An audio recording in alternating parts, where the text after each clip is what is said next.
Bem-vindos ao canal Professor Cristiano. Hoje trataremos sobre agrometeorologia dos cultivos. Este vídeo se destina ao uso como material de apoio às disciplinas de agroclimatologia na agronomia e agrometeorologia no tecnólogo em gestão do agronegócio.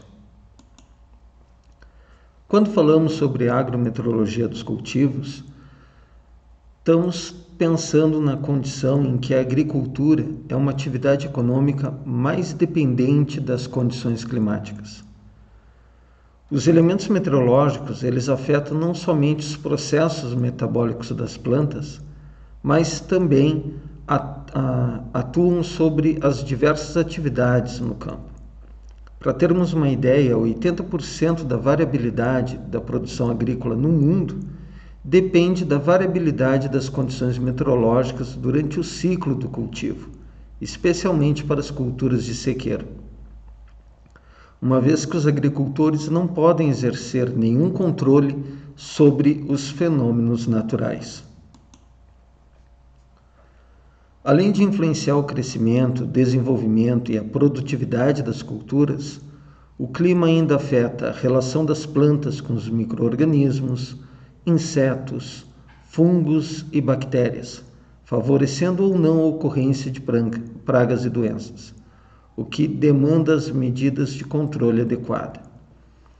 As práticas agrícolas de campo, como preparo do solo, semeadura, adubação, irrigação, pulverização, colheita, entre outras, também depende da condição do tempo e da umidade do solo específicas para que possam ser realizadas de forma eficiente.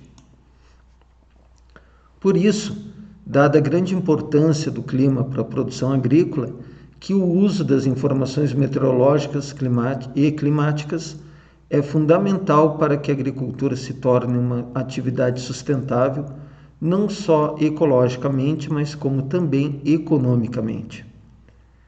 A agrometeorologia, então, uma ciência interdisciplinar que estuda a influência do tempo e do clima na produção de alimentos, fibras e energia, acaba assumindo um papel estratégico no planejamento, no entendimento e na solução dos problemas enfrentados pela agricultura. Com isso, o conhecimento das relações entre as condições físicas do ambiente, em especial solo e atmosfera, e as diversas espécies cultivadas, permite a obtenção de informações mais preciosas acerca da influência do tempo e do clima no crescimento, no desenvolvimento e na produtividade das culturas. A essa influência específica das condições ambientais em uma dada cultura agrícola e as suas particularidades, a gente denomina de agrometeorologia dos cultivos. De modo geral, as principais variáveis meteorológicas que vão afetar o crescimento, o desenvolvimento e a produtividade de uma cultura são radiação solar, temperatura do ar, chuva, fotoperíodo, umidade do ar e do solo, velocidade e direção do vento. A radiação solar. A radiação solar, ela provém a energia para todos os processos associados à fotossíntese, sendo que a fotossíntese, então, vai ter influência direta no crescimento da biomassa das plantas. Além da questão da relação direta com a radiação solar, por intermédio da radiação, a fotossíntese também sofre influência da temperatura do ar. Normalmente, conforme aumenta a temperatura do ar, aumenta as taxas de transformações químicas e melhora a fotossíntese. Porém, essas taxas têm um limite de crescimento em relação à temperatura. Temperaturas muito elevadas tendem a inverter a relação com a fotossíntese, fazendo a fotossíntese decair. Aliado a isso, a temperatura, ela ainda também vai influenciar a respiração de manutenção, a transpiração, o repouso vegetativo da planta, a duração das fases fenológicas das culturas, a indução ao florescimento, o conteúdo de óleo em grãos, taxa de germinação de sementes, entre outros. E temos então a chuva. Apesar da chuva ela não influenciar diretamente os processos metabólicos da planta, a água proveniente da chuva acaba agindo, né, diretamente no crescimento e no desenvolvimento das culturas. De modo que a disponibilidade hídrica dos solos, por sua vez, vai ser influência direta na absorção da água pelas raízes e no status hídrico da cultura. Em condições de pouca chuva, a seca vai induzir a planta a fechar seus estômatos, de modo a diminuir a transpiração. Porém, com isso também haverá uma menor fixação de gás carbônico, o que vai afetar negativamente a fotossíntese. Em períodos de chuva excessiva, ocorre uma redução da oxigenação do solo, consequentemente reduzindo a atividade radicular, que vai acabar reduzindo a absorção de água e de nutrientes, também afetando a fotossíntese. O fotoperíodo. No contexto, então, do crescimento, o fotoperíodo corresponde ao tempo em que as plantas realizam o processo de fotossíntese. Em latitudes maiores, onde o fotoperíodo é mais longo, durante a estação de cultivo, as produtividades tendem a ser maiores, já que a fotossíntese ocorre por mais tempo. Mas esse efeito quantitativo em algumas culturas tem seu desenvolvimento também afetado pelo fotoperíodo, sendo então essas consideradas plantas fotossensíveis. Como um exemplo, nós temos a soja, uma conhecida planta de dias curtos, que tem seu processo reprodutivo ativado quando o comprimento do dia começa a diminuir. A umidade, então, é uma variável que vai atuar de diversas formas, principalmente indiretas, sobre a cultura, afetando inclusive o poder de evaporação do ar e condicionando a transpiração da planta. Ambientes muito secos elevam o aumento excessivo da transpiração na maioria das plantas, em alguns casos podendo inclusive provocar desordens fisiológicas. Além desses aspectos, a umidade do ar também é importante na interação entre as plantas e micro-organismos, especialmente fungos e bactérias causadores de doença. Em condições de alta umidade, onde a duração do período de molhamento foliar é mais prolongado, há o favorecimento de ocorrência de doenças, que podem afetar o desenvolvimento da cultura, reduzir a quantidade e a qualidade dos produtos agrícolas. O vento é outra variável que afeta indiretamente as culturas. Sua influência pode ser positiva ou negativa, dependendo da velocidade. Em baixas a moderadas, o vento ele contribui para a renovação do suprimento de CO2 e com isso também faz a manutenção da transpiração das plantas. Porém, em condições excessivas, o vento é responsável pelo aumento demasiado de transpiração, o que vai provocar um fechamento de estômatos, redução de área foliar e de número de folhas e, consequentemente, uma queda na fotossíntese. Além disso, os ventos intensos eles costumam provocar danos mecânicos nas plantas, como acamamento, queda de folhas e quebra de galhos e troncos. Com isso, então, a gente entra na questão do planejamento e tomada de decisão. Então, as informações agrometeorológicas são aquelas que consideram os dados meteorológicos associados aos requerimentos dos cultivos, com o objetivo de estimar os respectivos impactos às culturas e às práticas agrícolas, tanto no âmbito do planejamento quanto no âmbito da tomada de decisão. As informações agrometeorológicas podem ser empregadas de diferentes maneiras na agricultura.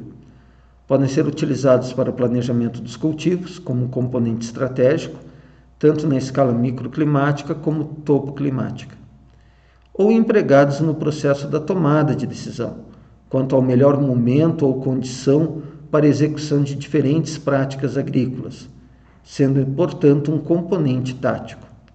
E com isso, então, permitir aos sistemas agrícolas adquirir maior capacidade para enfrentar condições meteorológicas adversas, tornando-os mais resilientes.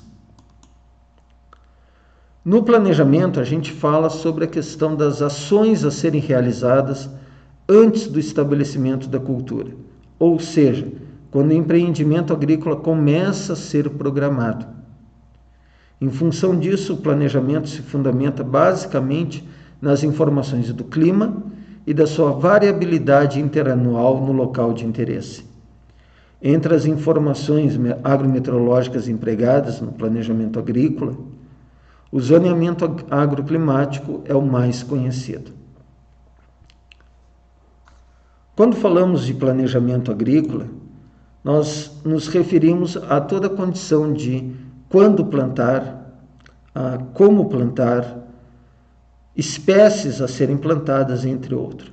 Por exemplo, se pegarmos o estado do Paraná, a gente pode ver para a cultura do pêssego que o estado do Paraná se divide em 3 regiões.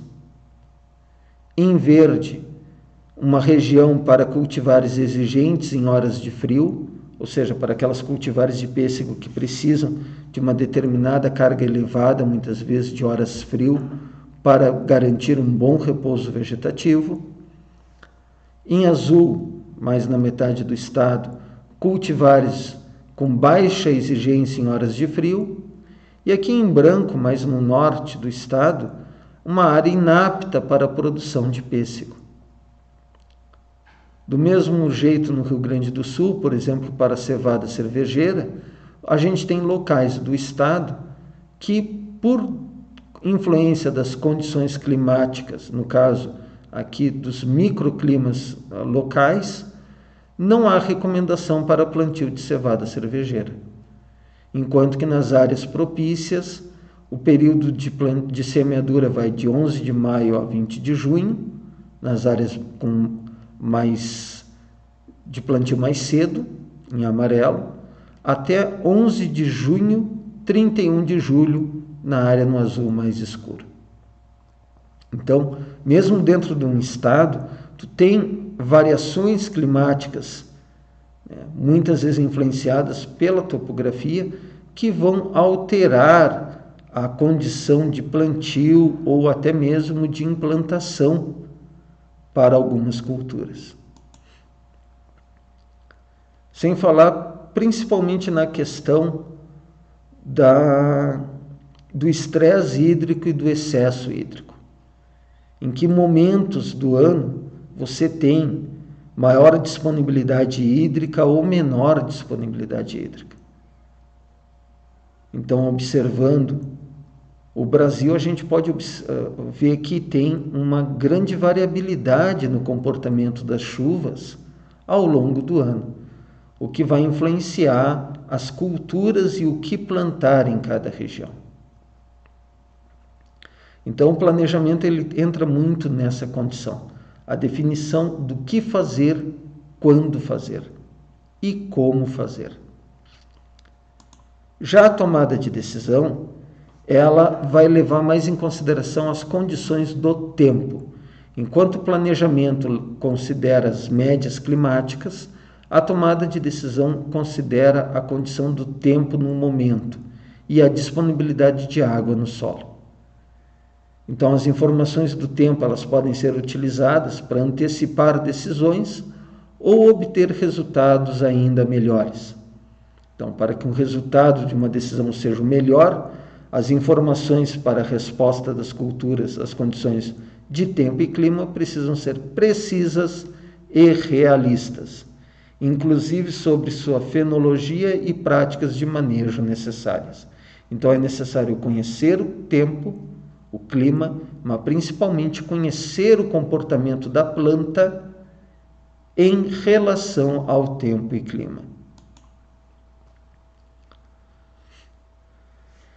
Isso nos traz que a tomada de decisão ela vai ser sempre com base nas condições meteorológicas e com o objetivo de criar flexibilidade no teu sistema agrícola, ou seja, a partir de um planejamento prévio do que fazer e como fazer, o momento do fazer vai ser mais definido pela tomada de decisão. E isso vai se dar tanto na questão da produção, como na realização das práticas agrícolas ou agropecuárias, levando em consideração toda a variabilidade de condições climáticas que nós podemos ter. Com isso, então, as estimativas de produtividade, qualidade de produção, assim como a ocorrência de doenças, também assumem um papel importante no processo de tomada de decisão. E aí me permite eu ter um melhor aproveitamento da minha cultura, do meu empreendimento, dentro dos momentos certos e executando as atividades agrícolas também nas melhores condições ou nas condições mais propícias para que eu tenha um empreendimento sustentável. Claro que para isso a gente sempre considera a questão da resiliência dos sistemas agrícolas. O que é resiliência? É um conceito da física, utilizado primeiramente pela engenharia, que se refere à capacidade de um material sofrer tensão e recuperar seu estado normal quando suspenso o estado de risco. Nos sistemas agrícolas, o conceito foi adaptado e se refere à capacidade e habilidade de um determinado sistema agrícola em enfrentar e superar condições adversas, como clima desfavorável, epidemias, pragas, doenças, oscilações de mercado e de custos de produção.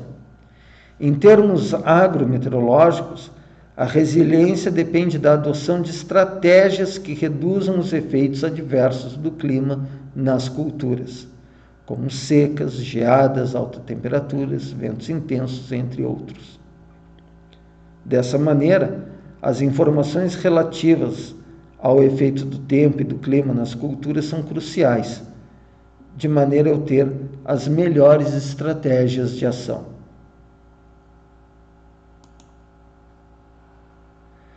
Bom, que estratégias eu posso utilizar para melhorar a resiliência de uma produção?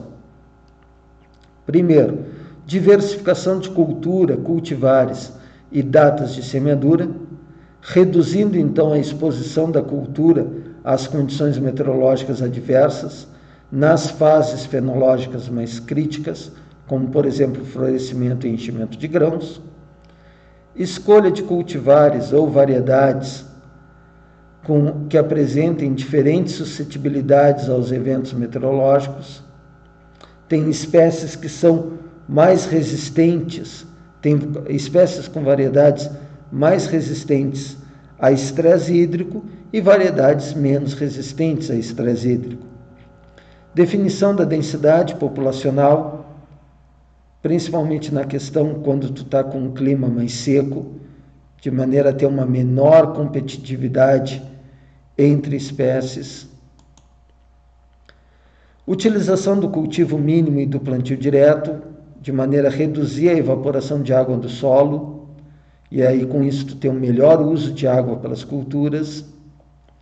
Preparo do solo em profundidade, de maneira a ter um melhor crescimento radicular das plantas, a um melhor volume de solo para disponibilidade de água.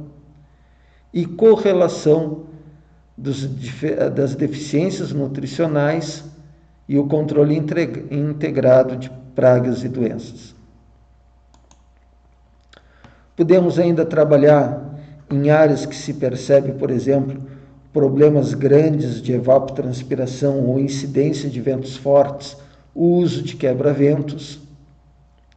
Em condições de conhecimento da possibilidade de estresse hídrico, trabalhar com o uso da irrigação, principalmente nos momentos mais críticos da cultura, que normalmente é na semeadura, no estabelecimento, no florescimento e na frutificação. Em locais de pequeno porte ou que permitam o uso de telados e coberturas plásticas para proteger contra a ocorrência de granizo,